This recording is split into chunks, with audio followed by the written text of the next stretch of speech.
lang mga himala, Panginoon, na ginawa mo sa kanilang mga buhay. So patuloy mo, Panginoon, silang gabayan at ingatan.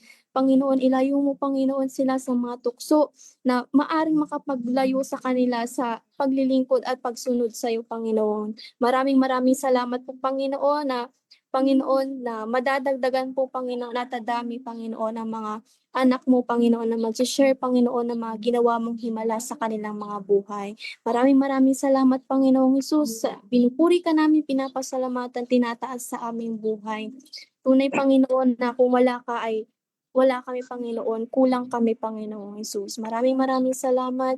In Jesus' name, Amen. So, hallelujah. Binabalik ko na po ang gawain sa ating Senior Pastor Alex. Glory to God. Hallelujah. Palapakan natin ang Diyos sa lahat ng mga kamanggagawa na nagpatotoo. Nagsabi na ang Diyos natin ay mabuti.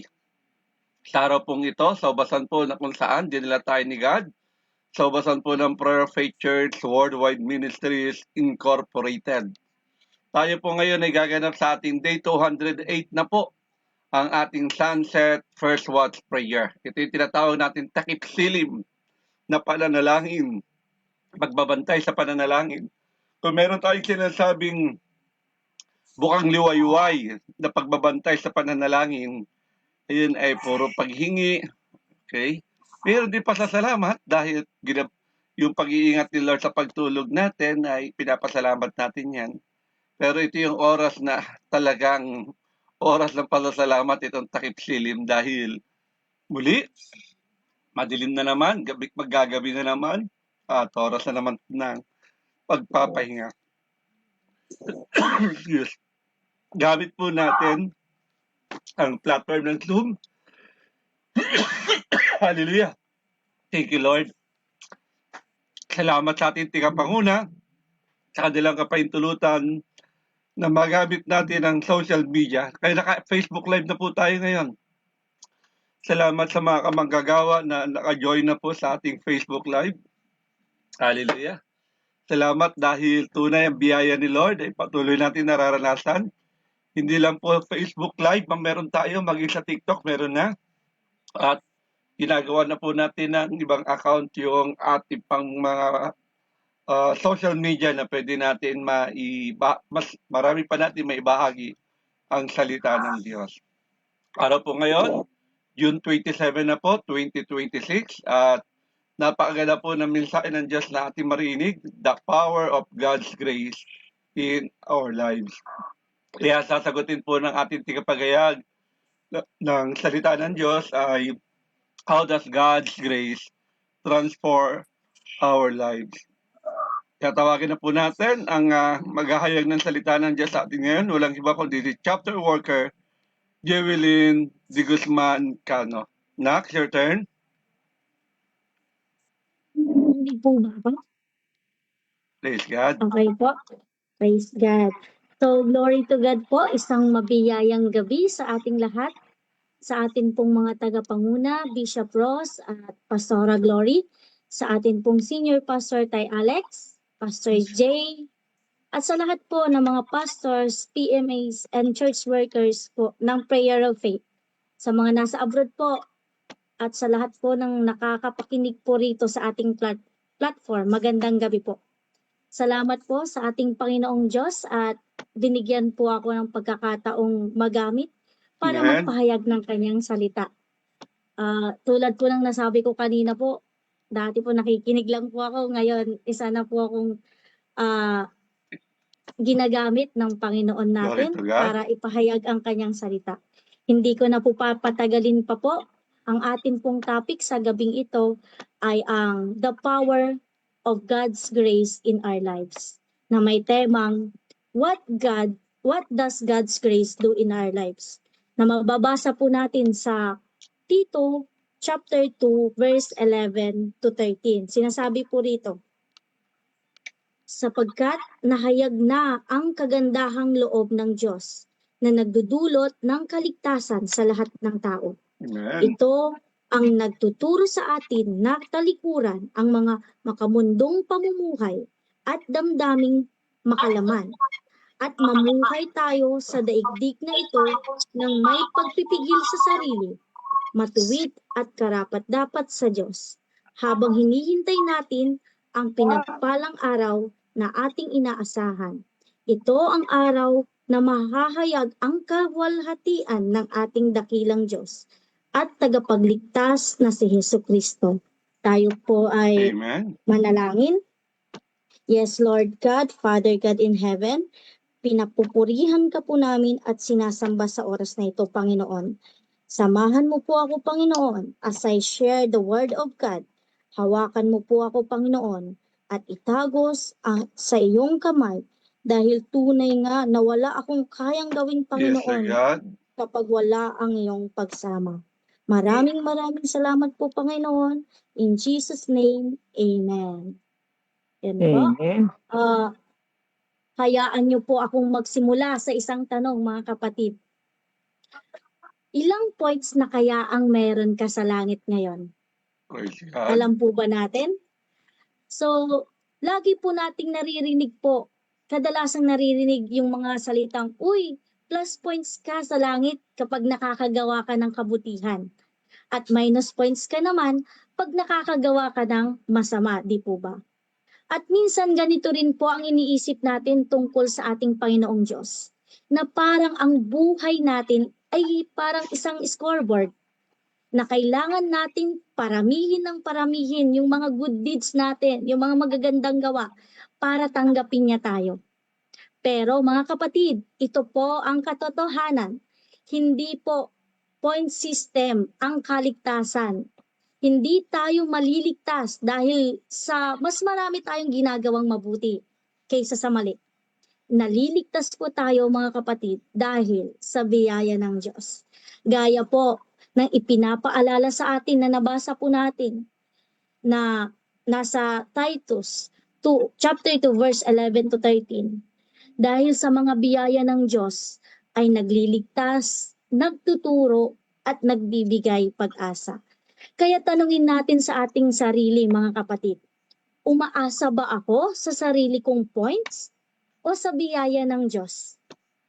Kung ang kaligtasan ay nakabase po sa point system, kung hindi ito dahil sa dami ng mabuting nating mga nagawa, paano tayo maliligtas, mga kapatid? Ito po ang sagot ng salita ng Diyos. Hindi sa sarili nating kakayahan, kundi sa biyaya ng ating Panginoong Diyos. Hallelujah. Hindi mo kailangang mag-ipon ng points para maligtas. Tinapos na po ng ating Panginoong Hesukristo Amen. ang kailangan mong bayaran, mga kapatid. Kaya dyan na po papasok ang unang point po natin, na God's grace saves us. Na mababasa po natin sa Titus chapter 2 verse 11. Sinasabi po rito, for the grace of God has appeared that offers salvation to all people. Mga kapatid, malinaw na malinaw. Ang kaligtasan ay hindi galing sa atin. Ito ay regalo ng ating Panginoong Diyos. Hindi ito sweldo na pinaghihirapan. Ito ay reward dahil mabait tayo. Ito ay biyaya, isang bagay na hindi natin kayang bayaran o pagtrabahuan. Kahit gaano karami ang kasalanan natin sa mundong ito, kapatid, kahit gaano kalayo ang nilakbay natin palayo sa ating Panginoong Diyos, kayang-kaya niya pong abutin tayo ng kanyang biyaya.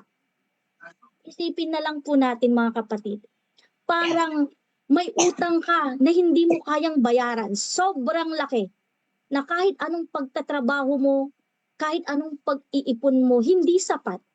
Tapos isang araw, sasabihin sa'yo, may lumapit sa'yo, sasabihin, bayad na ang lahat, wala ka ng utang. Diba? Napakagandang pakinggan, mga kapatid.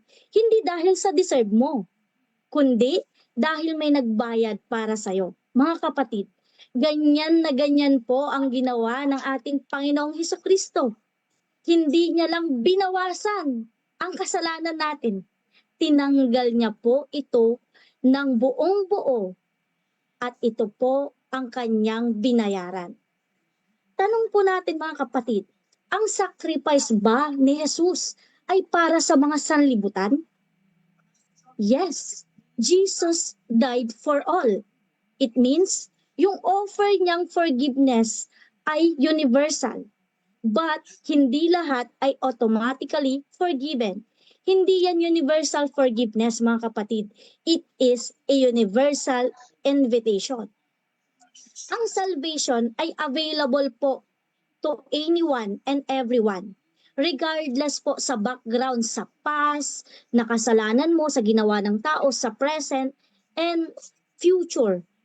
No po? Lahat ay pwede po sa salvation. Siguro po, lagi po nating naririnig tong verse na to. 1:3:16.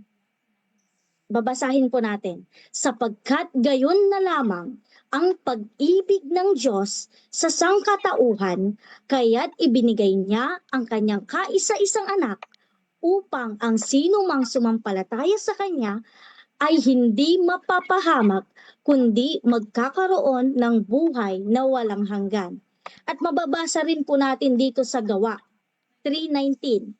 Kaya nga, magsisi kayo at magbalik loob sa Diyos upang patawarin ang inyong kasalanan. So ang salvation po, mga kapatid, ay regalo. Hindi ito pwedeng bayaran. Halimbawa po, ako po, may dala-dala po akong regalo. At gusto ko po itong ibigay sa inyo o sa iyo. Iaabot ko sa harapan mo ang regalo. May isang katanungan dyan. Tatanggapin mo po ba ang regalo? Di po ba? It's your decision kung tatanggapin mo po ba o hindi. Paano po masasabing sa'yo na po ang regalong salvation kung at first hindi mo tinanggap? Di po ba? Kailangan po tanggapin mo po muna, accept it first para makuha mo po ang regalo at masabi mong sa'yo na ito. Yung iba naman po, di po ba, kahit bigyan natin ng regalo, pero ayaw po nila, wala po tayong magagawa. Ayaw po nila eh. Kaya masasabi po natin, Jesus died for all, but not all accept Jesus. Di po ba?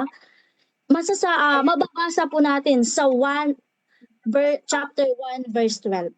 Subalit ang lahat ng tumanggap at sumampalataya sa kanya ay binigyan niya ng karapatang maging anak ng Diyos. Ang forgiveness po, mga kapatid, ay available po talaga sa lahat. Lahat po pwedeng makakuha. But it's only applied for those who believe. Kung sino pong tumanggap kay Jesus, sino pong naniwala kay Jesus, siya lang po ang makakakuha ng regalong forgiveness. Kaya ang tanong, mga kapatid, tinatanggap mo ba ang biyayang ito? O sinusubukan mo pa rin bayaran ang kaligtasan mo sa pamamagitan ng iyong sariling gawa? Mga kapatid, hindi mo kailangan patunayan ang sarili mo para mahalin ka po ng ating Panginoong Diyos. Minahal ka niya, kaya kanya iniligtas. Hindi ka iniligtas dahil mabuti ka. Naging mabuti ka dahil iniligtas ka ng ating Panginoong Diyos. Kaya ngayon, kung ang biyaya ng Diyos ang nagligtas sa atin, hindi ibig sabihin na mananatili tayo kung sino tayo dati. Dahil ang biyaya ng Diyos ay nagliligtas, siya rin ang biyaya na nagtuturo kung paano tayo mamuhay ng tama. At dyan po papasok ang point number 2 po natin. God grace teaches us.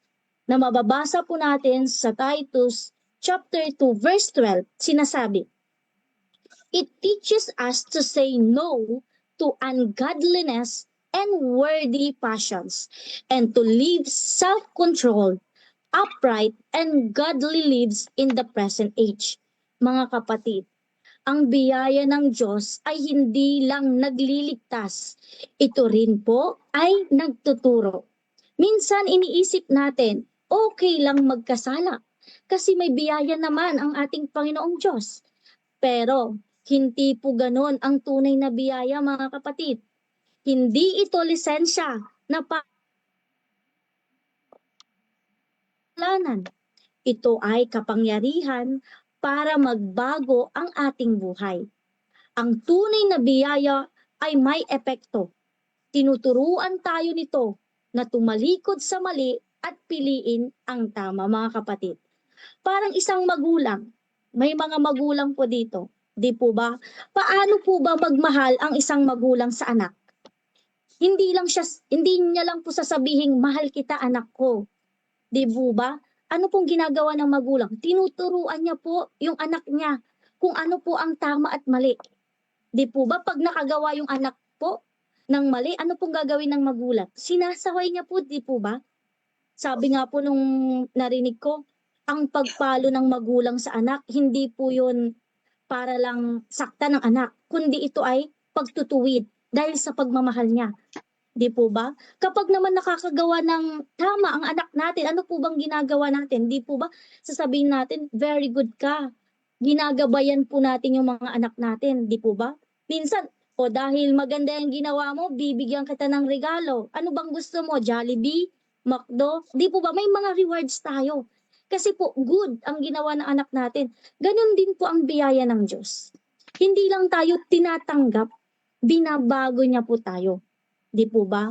So, ang tanong po natin dito, bakit kailangan pa nating umiwas sa kasalanan kung napatawad na tayo ng ating Panginoong Diyos?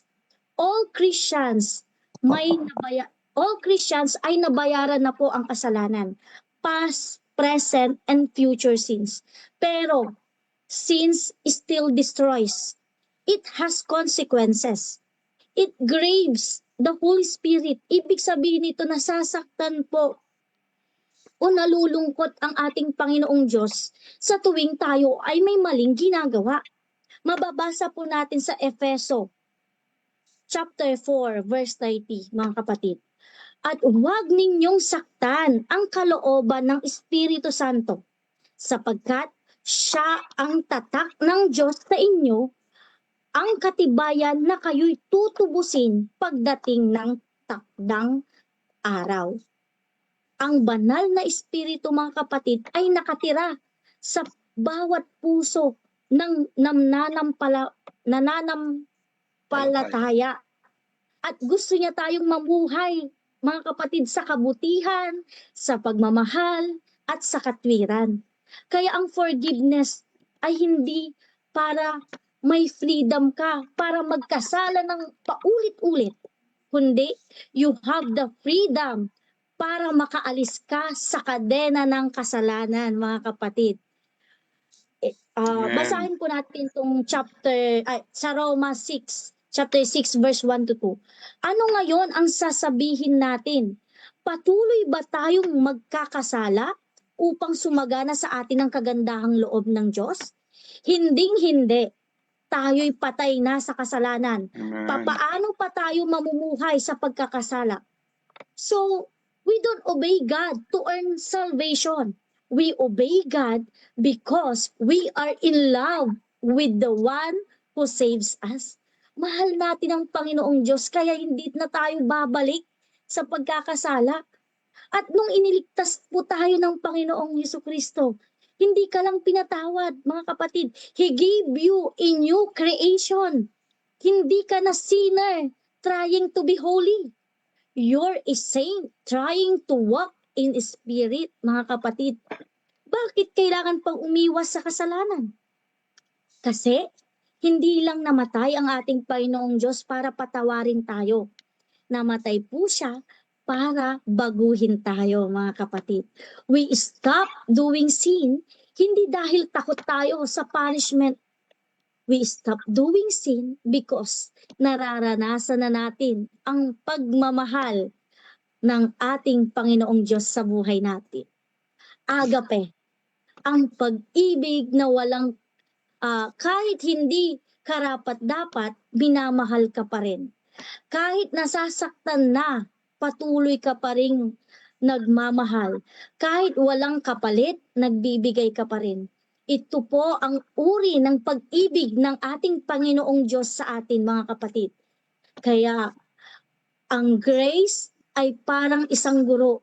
Unti-unti niya tayong tinuturuan kung paano magsabi ng hindi sa mga tukso, kung papaano piliin ang tama kahit mahirap, at kung papaano mamuhay ng kalugod-lugod sa harapan ng ating Panginoong Diyos.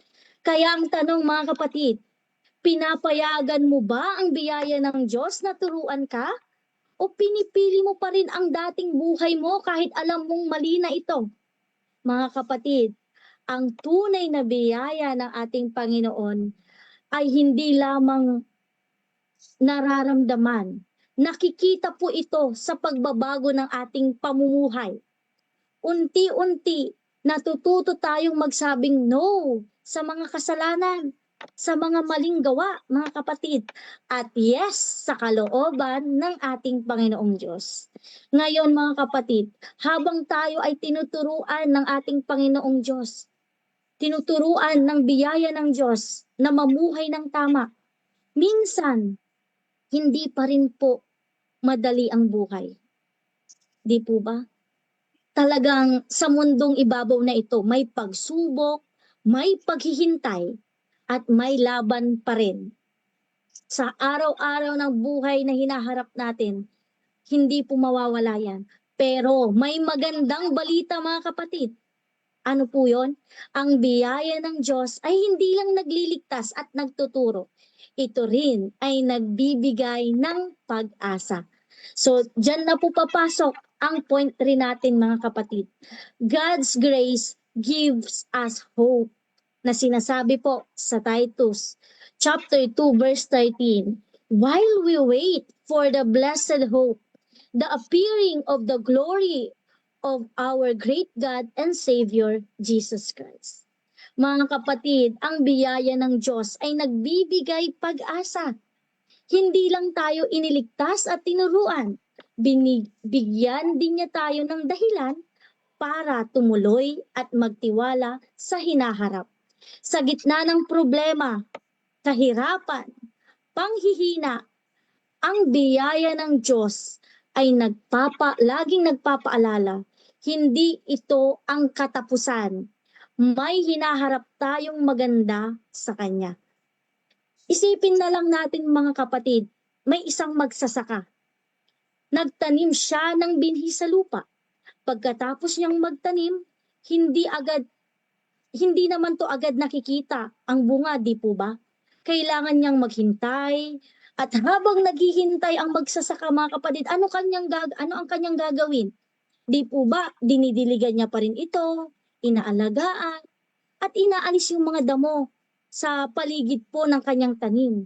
Maaaring, minsan, yung magsasaka po, nakakaramdam siya ng pagod, naiisip niya kung tutubo po ba ang kanyang mga itinanim. Pero alam niya po na kung magiging tapat siya sa pag-aalaga, darating po ang panahon na uusbong ang mga kanyang itinanim at siya ay mag-aani. Ganito rin po ang buhay pananampalataya mga kapatid. May mga panahon na tila matagal ang sagot ng ating Panginoong Diyos sa mga prayers natin. Ngunit habang tayo ay naghihintay mga kapatid, magpatuloy tayong sumunod sa Kanya. At sa tamang panahon, makikita natin ang bunga ng ating pagtitiwala. Mga kapatid, ang biyaya ng Diyos ay nagdudulot ng pag-asa dahil may pangako sa atin na darating ang ating Panginoon. Hindi lang ito pangako o gusto natin. Ito ay katiyakan. Ang pagbabalik ni Jesus ay tiyak at ito ang ating mapalad na pag-asa. Amen. Habang hinihintay natin ang Panginoon mga kapatid, pinapalakas ba niya tayo sa kanyang biyaya para maging tapat at umaasa? Amen. Ang biyaya ng Diyos ay hindi lang para sa ating kaligtasan mga kapatid, kundi para bigyan tayo ng lakas at gabay araw-araw. So, kailangan ba nating masiguro na sumusunod tayo kay Jesus habang naghihintay sa Kanya? Tama, amen mga kapatid. Ang paghihintay ay hindi basta pag-aabang lang. Kailangan itong samahan ng tapat na pagsunod at sa kanyang salita at kalooban bilang patunay ng ating pananampalataya at pag-asa. Mababasa po natin Sa awit 27 verse 14, maghintay ka sa Panginoon, magpakatatag ka at lakasan mo ang iyong loob. Oo, maghintay ka sa Panginoon. Sinabi na po dyan mga kapatid, ang paghihintay ay bahagi ng plano ng ating Panginoong Diyos. Hindi magiging sayang ang paghihintay natin kapag kasama natin ang ating Panginoong Diyos. Habang naghihintay tayo, magpatuloy tayo, mga kapatid, na sumunod sa ating Panginoong Diyos at at patuloy na gawin ang tama, ang tunay na nananampalataya ay patuloy na sumusunod kahit hindi pa nakikita ang sagot. Kahit napakatagal, manindigan tayo mga kapatid. May gantimpalang tapat para sa mga naghihintay na mababasa po natin sa Hebreo chapter 10:36. Kailangan ninyo ng pagtitiis upang matanggap ninyo ang ipinangako ng Diyos. Ang Diyos ay tapat. Tumutupad siya sa kanyang pangako Amen. sa tamang panahon. Na mababasa rin po natin sa Mateo 24 verse 13. Ngunit ang mananatiling tapat hanggang sa wakas ang siyang maliligtas. Di po ba mga kapatid, ipinapaalala sa atin ni Jesus na ang kaligtasan ay para sa mga tapat at matyagang mananatili sa Kanya. Kaya ang tanong mga kapatid, tinutulungan ka ba ng biyaya ng Diyos na magtiwala kahit sa gitna ng pagsubok? O nakatuon ka pa rin sa takot, pangungulila at kawalan ng pag-asa? Mga kapatid, ang biyaya ay laging nagpapaalala na habang tayo ay naghihintay, may dahilan tayo para umasa. Ang biyaya ng Diyos ay nagliligtas, nagtuturo at nagbibigay ng pag-asa. Hindi mo kailangan mag-isa kapatid. Hindi mo kailangang mabigo. Ang biyaya ng Diyos ay sapat para sa lahat ng aspeto ng buhay mo. Mga kapatid, ang tanong ngayon ay simple. Tatanggapin mo po ba ang biyaya ng Diyos? O patuloy ka pa ring aasa sa sarili mong points? Kung ikaw ay nahihirapan, lumapit ka po sa ating Panginoong Diyos. Siya ang nagliligtas. Kung ikaw ay may laban sa kasalanan, hayaan mong turuan ka ng kanyang biyaya. Kung ikaw ay nawawalan ng pag-asa, kumapit ka kapatid, dahil may magandang hinaharap ang Diyos para sa iyo. Simula ngayon, isabuhay natin ang biyaya ng Diyos, mga kapatid. Hindi lang sa salita, kundi sa ating araw-araw na buhay. Dahil ang biyaya ng Diyos ay sapat na. Amen. Mga kapatid, ngayong araw, ipinakita sa atin ng Panginoong Diyos ang tatlong bagay. God's grace saves us. God's grace teaches us. And God's grace gives us hope. Tandaan po natin mga kapatid na ang biyaya ng Diyos ay hindi abstract. Ito ay aktibong kapangyarihan sa ating buhay. Tanungin natin ang ating mga sarili. Paano ko iaalaw ang biyaya ng Diyos na kumilos sa aking buhay? Hayaan natin na ang biyaya ng Diyos ang magdala sa atin ng kapayapaan, lakas, pag-asa sa bawat araw. Dito ko na po tinatapos mga kapatid, ang biyaya ng Diyos ay nagliligtas, nagtuturo, nagbibigay pag-asa, at hindi kailanman iiwan. Papuri po sa salita ng Diyos. Tayo po pumikit, sumandali at manalangin. Panginoon, maraming salamat po sa katagumpayan ng inyong salita. Naway matutunan namin na magtiwala sa iyo ng buong puso at lubusan, Panginoon. Salamat po ng marami sa katiyakan na kami ay ligtas na at mananatili sa inyong kamay hanggang wakas. Salamat po, in Jesus' name, Amen. Amen, amen. Praise God. Palapakan natin si Lord sa napaagad ang preaching, nakapahayagan ng salita ng Diyos. Salamat, chapter worker, Jerilyn. Amen. Biyaya ni Lord talagang siya palang marahil ang kauna-unahang chapter worker. Mga PMS pala natin before nag-preach na pala sila. Okay, na pinapaintulutan na magamit ang platform na ito kahit chapter worker pa lang. Pero tapos na sila sa ating sermon preparation sa kanilang pag-aaral. At salamat dahil narinig natin ngayon ang kahulugan ng grace. Amen? Maunawaan na natin ngayon. Madalas natin narinig kasi yung word of by the grace of God. Sinabi kasi natin grace unmerited favor. Hindi mo deserve, pero ibinibigay sa'yo. Tatanggi ka pa ba? Hallelujah. Tama po ba? Ibinibigay sa iyo yan eh. Sino ba sa atin dito deserve na iligtas? Tama po ba? Deserve na nang dahil sa pagkapako ay ililigtas tayo. Tama po ba? Wala ni isa sa atin. Pero salamat, ibinibigay sa atin itong unmerited favor na ito. Okay? Kaya tandaan natin yung sinabi ng ating tigapagayag. Ang grace na mula sa Diyos ay nagliligtas. Ang isang patunay ng Biblia sa atin yan ay nung sabihin ng ating Panginoong Yesus doon sa kanyang nakasama sa labayubay sa krus ng Kalbaryo. Tama po ba? Isang magnanakaw yun. Ay, puro magnanakaw pala yung kaliwat kanan niya. Tama po ba? Nakasama ng ating Panginoong Yesus. Mga pasakal. Okay? Nakagawa pa ba sila ng kabutihan? Sinabi ba nila, Panginoon, baba mo muna kami para magpakabait kami at kami maligtas? Hindi po. Dahil sa kanyang pananampalataya, ito nasa right side. Kaya napalingon pa nga ang ating Panginoong Yesus sa kanya. Okay? Anong sabi ng ating Panginoong Yesus? Today, you will be with me in paradise. Ngayon din, sasama kita sa paraiso. Yan ang kapangyarihan ng biyaya ng Diyos. Talaga nagliligtas. Hindi titignan kung anong ginawa mo nung nakaraan. Hindi titignan kung gaano ka kasama.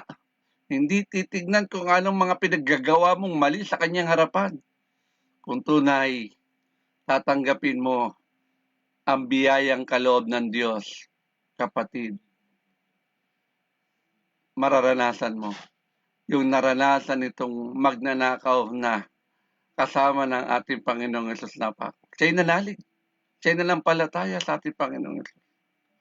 At ang tugon naman sa Kanya, ngayon din, isasama kita sa paraiso. Kaya kapatid, ikaw na nakikinig ngayon, huwag mong isipin na hindi ka kayang patawarin ng Diyos.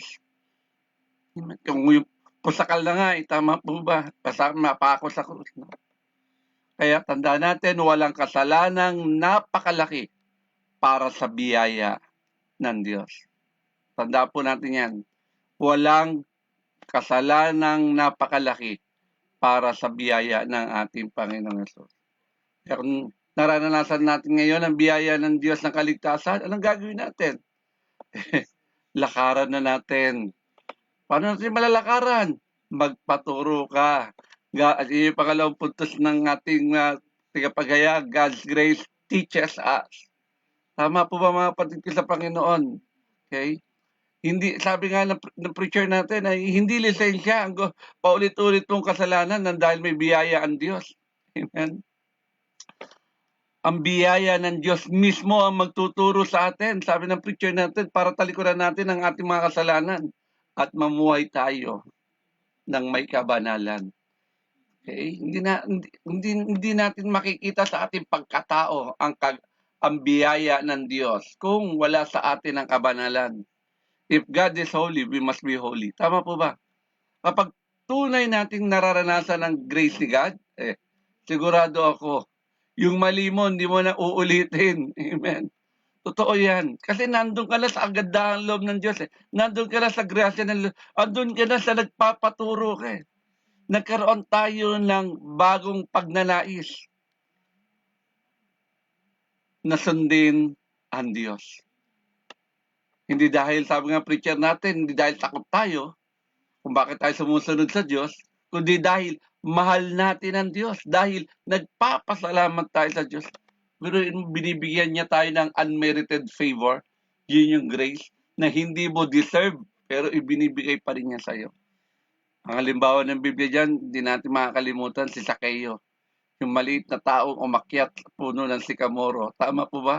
Isang dakilang mandaraya, sakim, tama po ba? Pero nakita naman natin yung transformation ni Sakeo nang maranasan niya yung biyaya ng ating Panginoong Hesus. Pero mo, sa dinami-dami ng tao, siya lang tinawag, Sakeo, baba ka dyan sa puno. Pero kilala siya ng ating Panginoong Hesus. Hindi siya tinawag na, tax collector, baba ka dyan. Hindi. Tinawag siya sa kanyang pangalan. Okay, mula noon, okay, talagang kusang loob, ibinalik ni Sakeo lahat ng kanyang ninakaw at ang maganda pa, tumulong pa siya sa mga mahihirap. Yan ang biyaya. Hindi lang nagpapatawad, kundi binabago nito ang laman ng puso natin. Tama po ba tayo? Biyaya lang ni Lord itong ginagawa natin ngayon. Sa dami natin kaabalahan. Hallelujah. Okay, sa dami niyang ginagawa natin. Pero salamat, mas pinili natin tumanghod sa oras na ito at makinig ng kanyang salita. Amen? Katanungin natin ang ating sarili. May mga ugali ba tayong dapat huwag nang balikan o iwanan na? May mga kasalanan pa ba tayong paulit-ulit na nagagawa o dapat talikuran na? Huwag nating hayaan na masayang ang ibinigay ni Lord na biyaya. Mamuhay na tayo ayon sa kalooban ng Diyos. Nagagawa ba natin yan? Amen? Sa biyaya tayo ng Diyos. Wow, sarap mabuhay sa biyaya. Lagi kong sinasabi yan, kaysa mamuhay ka sa awa. No, bago ka hingi kay Lord, Lord, bigyan mo ako ng ganito. Parang hindi ka makahingi eh. Bakit?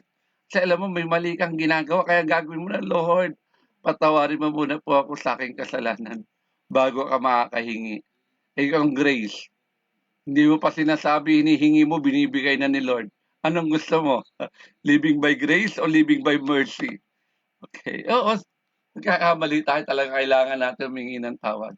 Pero kung alam mo palang mali, ba't pa gagawin? Kaya yung pangatlo, God's grace give us hope. Meron tayong blessed hope. It's no other than our Lord Jesus Christ. Yung kanyang muling pagbabalik, tiyak po yun. Okay. Yan nagbibigay sa atin kung bakit nandoon yung eagerness natin maglingkod sa Kanya. Bilang mga mananampalataya, bilang mga Kristiyano, hindi tayo nabubuhay lamang para nakatuon lang sa mundong ito. Alam natin, we are all strangers of this world. Hindi tayo permanente sa mundong ito. Nakikita na natin yung pagyanig ng lupa. Hindi kasi tayo panlupa. Ba't ka matatakot? Yanigin man ng lupa pero hindi tayo tiga rito. Dayuhan lang tayo sa mundong ito. Panlangit tayo. Tama po ba? Okay. Talagang deklarado na eh. Sinabi din ng Biblia, walang bato sa kapwa bato na nakatayo. Alam na natin ang ibig sabihin nun. Okay. Kaya tandaan natin, sa oras na ito, huwag kang mawalan ng pag-asa, huwag kang matakot, huwag kang maglumihanan. If God is with us, who can be against us? Meron talaga tayong muling pagbabalik na inaasahan. Okay? Kaya ang pag-asang ito, ang siya nagbibigay sa atin ng lakas para magpatuloy. Kahit sa gitna ng mga dilubyo, kahirapan, pag-uusig, o pagsubok. Kaya sabi ko nga sa ating MC kanina, pinaalalahanan ko na siya. Amen? Kaya tandaan natin ito mga kapatid ko sa Panginoon. Yung tatlong bagay na itinuro sa atin ngayon. Kapag dumaraan na tayo sa pagsubok, huwag tayong mawawalan ng pag-asa. Kasama natin ang Diyos. Amen? Kaya yung tatlong bagay na itinuro sa atin ngayon, God's grace save us. Iniligtas tayo mula sa kasalanan sa pamamagitan nino ng ating Panginoong Yesus. God's grace teaches us.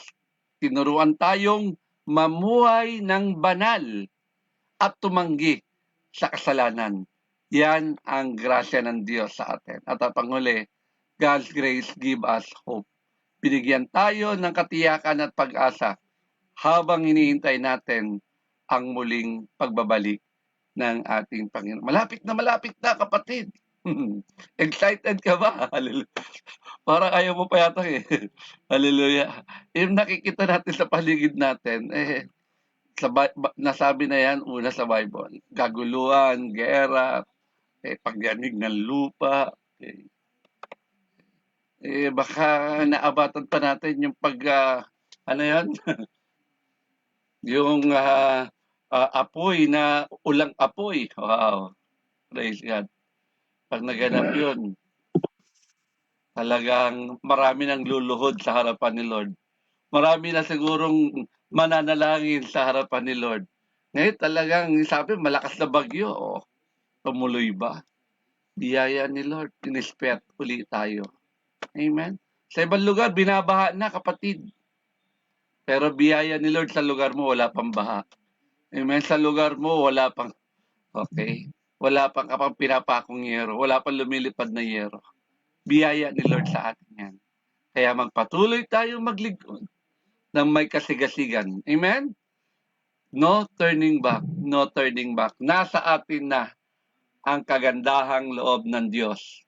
Ipamuhay na po natin ito. Muli, palapakan natin si chapter worker Jerilyn. Congrats na sa napakagandang preaching at naniniwala ko sa mga nakapakinig nito. Naunawaan nila ng mas malalim ang kahulugan ng kagandahang loob, yung grace ni God, the unmerited favor ni God sa buhay ng bawat isa sa akin. Hindi ka niligtas dahil mabait ka. Niligtas ka ni Lord dahil mahal ka niya. Amen? Hindi point system, sabi ng ating preacher. Hindi sa nagbibilang ng dami ng ginawa mong kabutihan. Kasi ang kabutihang ginagawa mo natin ay bunga yan ng kagandahang loob. Yung second point ng ating preacher. Kaya muli, palapakan natin ng Diyos. Binabalik ko na po sa ating MC ang gawain. Praise God.